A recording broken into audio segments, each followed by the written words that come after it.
Okay, so today I wanted to talk about a very interesting article that I found. About FPGA mining. I do have an interest in FPGAs. I did some videos on them, probably about 2 years back, on my Sepwin Chips channel, and I do have a few. This is a Digilent RDS7. This is a Xilinx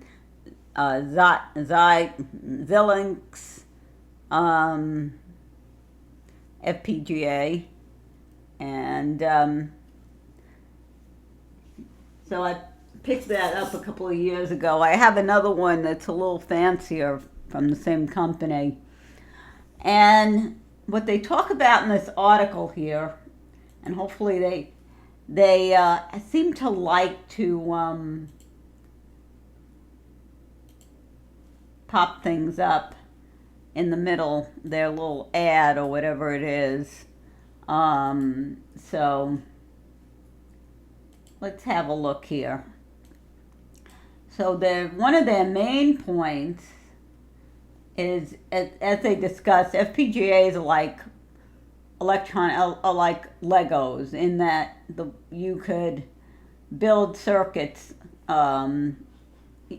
I guess you would say, in the silicon, if you will, instead of putting physical wires.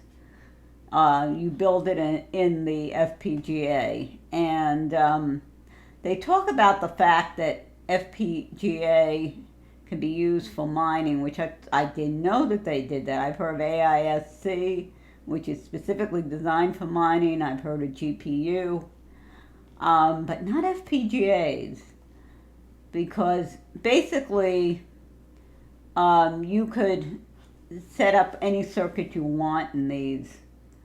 The advantages they talk about: less power consumption.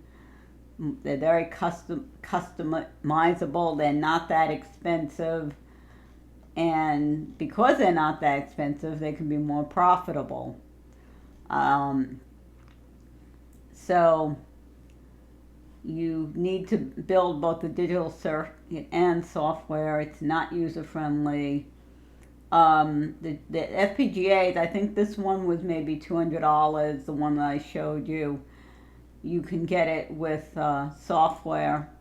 Now, they do talk about some of the algorithms that you can use for different things, like Kryptonite V7, which can be used to mine Mondero, or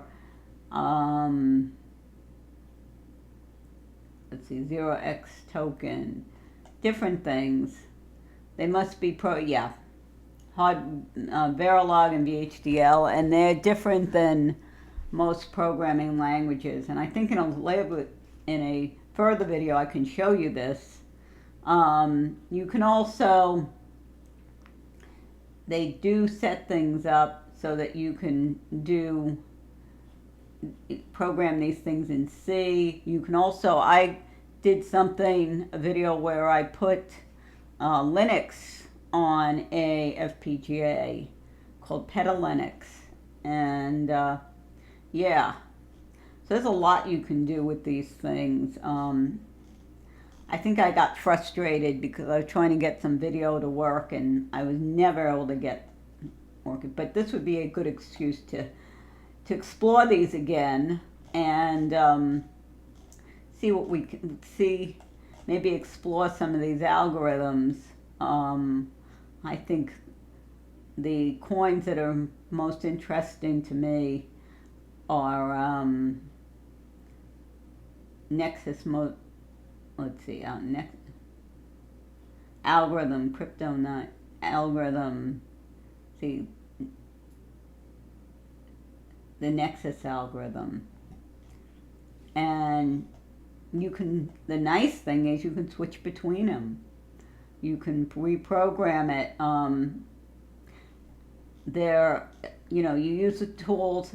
Basically, when you get one of these things, they may give you a certificate to use their tools for some time.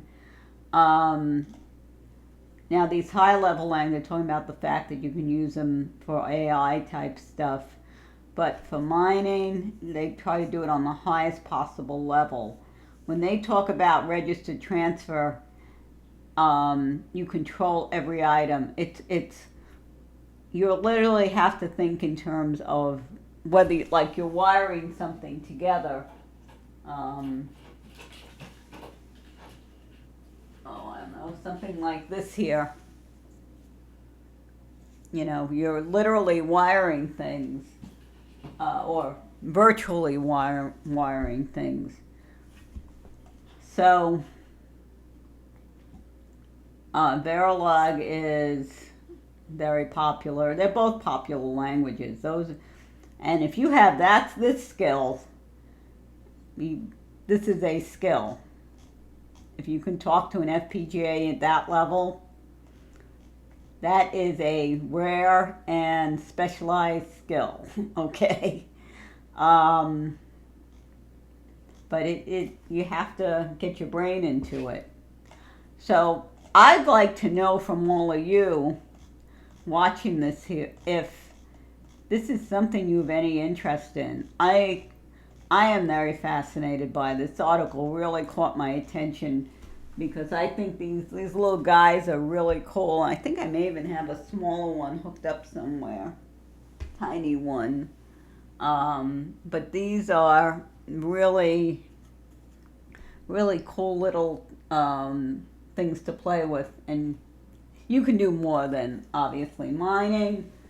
You can do all kinds of stuff with turning on lights or whatever.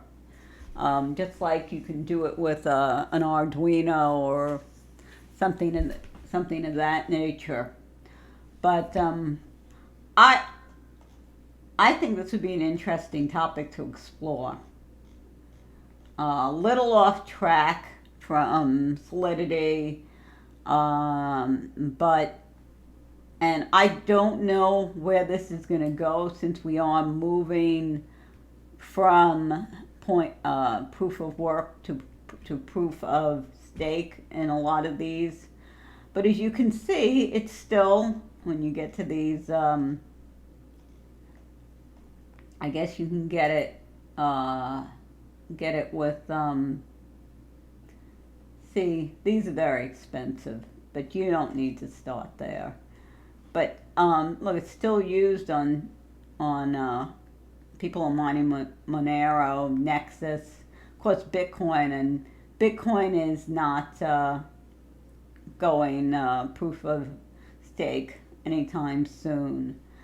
And so what I'd like to do in future videos, I think a next thing to do maybe is show you actually what this stuff looks like in terms of what is this Verilog, what is this VHDL, and what are the tools. Now, it depends on the FPGA. Most of them have their own tools, like mine are all Xilinx, and they have their own software that you use to program in. The only thing with this, with any of this stuff, is the memory for their software. It is a resource hog. So just be aware of that.